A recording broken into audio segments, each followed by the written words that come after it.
Hello, and welcome to the teacher edition of Steve Barkley Ponders Out Loud. The complexity of teaching is both challenging and rewarding, and my curiosity is piqued whenever I explore with teachers the multiple pathways for facilitating student engagement in the exciting world of learning. This podcast looks to serve teachers as they motivate and support their learners. Thanks for listening. I'm delighted that you're here. An open system approach to teaching. Landon Mascareñaz and Doannie Tran, the authors of The Open System, Redesigning Education and Reigniting Democracy, are joining our podcast today.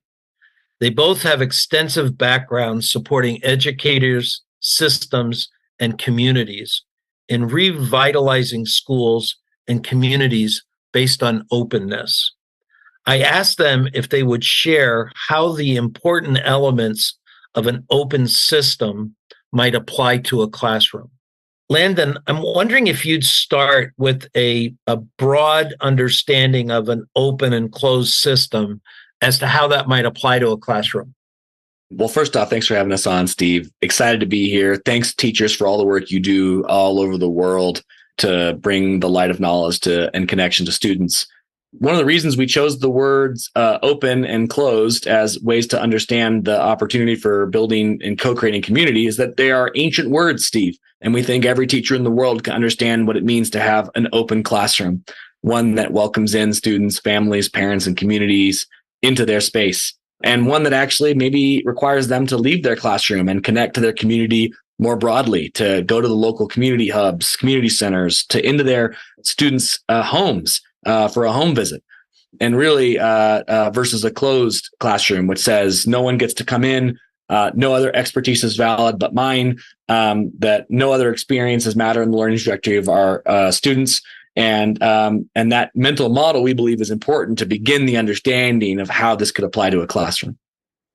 Doannie, I noted that you've been a middle and high school science teacher, and I'm wondering thoughts on how those experiences influenced your exploration and passion for a focus on an open system. Well, thank you so much for hearkening back to the happiest years of my life. I was a middle school science teacher in Oakland, California, and then a high school science teacher in Boston. And those were real opportunity, or they really catalyzed my love of engaging differently with community. So when I think about an open system in the context of a classroom, I think about it in a bunch of different ways, many of which teachers are already doing. So I know so many educators who co-create their class agreements or class constitutions, their class rules with the young people that are there. Because at the end of the day, an open system is really just about building a deeper level of commitment through gaining consent through the process of co-creation. And so I know any teacher who creates their classroom rules with their young people, that's exactly what they're doing. They're just trying to build a greater sense of collective ownership of this shared thing that they built together. And so another place where I could see it playing out is also within the context of the back to school night. I remember when I was a science teacher, doing back to school night was not me going through the syllabus, which is fine. You should totally do that. But also engaging families and defining, like, what does science mean to you? What does it mean in your cultural context? Where have you seen, science play a role in your experience? And building some shared knowledge with them. And then there's the other aspect that I loved doing when I was a science teacher, was actually getting my kids to solve community problems.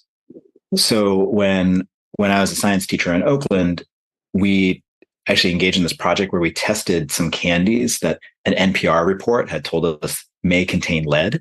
And so we did chemical testing of all of these different types of candies. And then we published a community report on that and passed it out and shared what we had found, which is another example of dynamism and energy between the community and schools. And we did similar things in high school. It's almost even easier in high school. But these are just 2 ways or 3 ways in which I know educators are already enacting an open system in the way that they do their work. So I'd like to kind of get a picture painted here. If I'm a teacher and I'm experiencing a district and building leadership that's implementing more open practices. What might I, as a teacher, be finding in the environment that's moving in that direction? I mean, it's a really important question. I mean, I think that I really believe it begins with the relationship components. What does it mean to meet one-on-one with every kid, to ask their hopes and dreams, to sit down with their parent, to also ask their hopes and dreams for their child? I think that there are like a million creative ideas that teachers can come up with to think about co-creation and openness in their classroom. Yet it begins with their ability, first and foremost, to have an open heart and open mind themselves, in their ability to kind of ask the questions that you're talking about here. And then it requires them to be able to get to know their community of students, of parents and families. When I was at Denver Public Schools, we ran a pretty significant home visit program. We achieved over 11,000 home visits one year that we were there. I mean, that's an incredible program because it actually creates the conditions for relational connection that we then believe open up the opportunities for co-creation after that. And that it's very hard to co-create with people you don't know or you aren't willing to sit down and learn from. And that has to be a part of the journey. For sure. How about a student? So I'm a student in a classroom where the teacher has taken a more open approach. What's it look like and sound like to the student? I think the overarching thread is that I think Landon's introduction to an open system spoke to is, are you respected as a contributor to this common community? Do you have expertise that matters? Do you have a perspective that matters? And I think that people inherently can very easily determine whether or not that's true when they come into a space. They know whether or not things are performative and it's just for show, that it's just a rubber stamp, or I think for a young person, they know when they come into a place that, are they really a part of this classroom community and able to exercise some agency in it? Or are they just there to receive whatever the person in power wants to share with them? And I think that can come down to, I think we know how to ask for feedback in ways that get us to where we want to go. But it is about asking the questions in a way that is truly open to wherever the conversation might have to go. Because we know how to construct things to get to our desired outcomes, but that's not the point of open leadership in the classroom setting. I'm laughing because I do a lot of training in coaching, training people to coach teachers, and it never fails that I'm going to do a model, and so I'll ask the person who's designing the in charge of the system to find somebody who will model with me. Mm-hmm. So I said, we're going to have a model conference in front of the group, and so I'll get a note from the person. They say, "Thanks, Steve. I'm looking forward to this. Can you send me the questions in advance?" and my response is, "No, I can't. Do you know why?" And they say no. And when I tell them, well, because I don't know what the second question is going to be until I hear the answer to your first one. That whole idea of a conversation where I'm following them rather than leading them is a surprise to a lot of educators. It's a completely different change for a lot of folks. That we don't train our educators to do the relational work that is required, even at as often the most minimal level, and that we believe that needs to change. Yeah.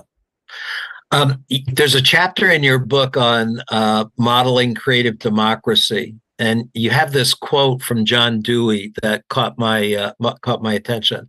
And the quote is, "What direction shall we give to the work of the school so that the richness and fullness of the democratic way of life in all its scope may be promoted?"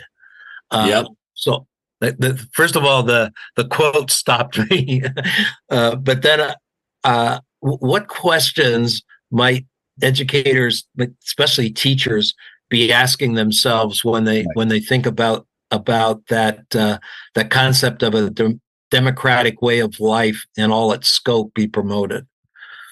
I think fundamentally our educators need to be seen, heard, and understand their role as democracy builders. And as a broader society, we have to move beyond this idea that elections are really the only part of democracy.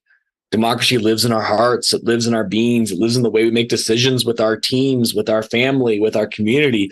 It shows up in our daily interactions. And I think we have to be honest when we see our democracies across the world struggling and buckling under the pressure of our modern era, and say, well, are we actually in our greatest democracy building structure, education, practicing strong group decision making? Are we teaching people how to work together? Are we teaching people how to make decisions together, to design together, to build together? And then if our educators could be supported to reconceive their role as democracy builders, that we would be able to have incredible effects to see democratic flourishing live across our society. One phrase that Landon and I, we had a professor that many people know, Richard Elmore, rest in peace. He's famous for saying task predicts performance. What you do regularly predicts how you will be able to do that later. And, we say, like, if you want to run a marathon, you don't read about running a marathon. You don't watch videos about somebody running a marathon. You just have to run. And I think every teacher, to this point that Landon's making so beautifully, if you're a democracy builder, then what kind of democracy are you modeling? Which is really why we called it model creative democracy. And so within your classroom, does it feel like a democratic space? And one very concrete thing that we talk about in the book is, and many of my expeditionary learning friends out there will know exactly what we're talking about here, is the fist to five decision-making protocol, which is consensus-driven. And it models a very different way of engaging a group of people in a shared enterprise and building shared collective commitment, and actually increasing discourse by moving away from a 50+1 sort of voting mechanism, which is the way that people think about democracy in our country right now. And it doesn't have to be that way. People can make decisions together. They can propose very clear things, and then share their commitment through this simple visual. And I think any teacher can do that on a number of things, not everything, but try it. That's what we would encourage people. I'm just pondering on this. I'm actually heading out the next couple of weeks to be working in schools around peer coaching and teachers inviting colleagues into their classrooms. And the teacher that's inviting someone in is giving them something to look for. Right. Give me some input. And I think I'm going to be putting the word democracy builder out there in front of some folks. If you got 15, 20 minutes, just stop in and look around and just note anything you see that would suggest I'm a democracy builder. I love that. Anything you see happening, because you got to get there consciously. And a lot of the things that go in the wrong direction are happening unconsciously. They're not purposeful decisions that people are making. And without it coming to your attention, you can't look at making a change there. That's right. I'm wondering if I can get some closing words of encouragement for teachers. I have to assume most teachers are listening to you, hearing that there's some risk present here. So give them encouragement to be willing to take on those risks. Well, first off, again, thank you for even being willing to explore new ways of your practice. It's so hard and challenging given our current context, but the future of our democracy depends on you. And that doesn't mean for you to be perfect. It doesn't mean for you to solve every problem that ever comes across your desk as a teacher. But for every day, potentially one day at a time, you to take a step forward to build a better democracy in your classroom could change the world. And it's something that Landon brought into our writing process for the book, and it shows up in the book too, is progress, not perfection. Take a small bite, be a democratic leader and a democracy builder in small ways that feel manageable and doable to you, and then look for more and more opportunities to do just that. Thanks, guys. I'm sure that listeners heard in your words, what I heard was both the challenge and the encouragement, and the importance of the outcome is what would push to take the challenge and be encouraged to stay with it. Tell folks the best way that they might follow up, continue to learn more about the work you're doing, find your book. You can find us all over social media at The Open System, theopensystem.org, and we can't wait to hear from you. I'll be sure to add that to the lead into the podcast. Thanks a lot, guys. Thanks, Steve. Thanks for all you're doing.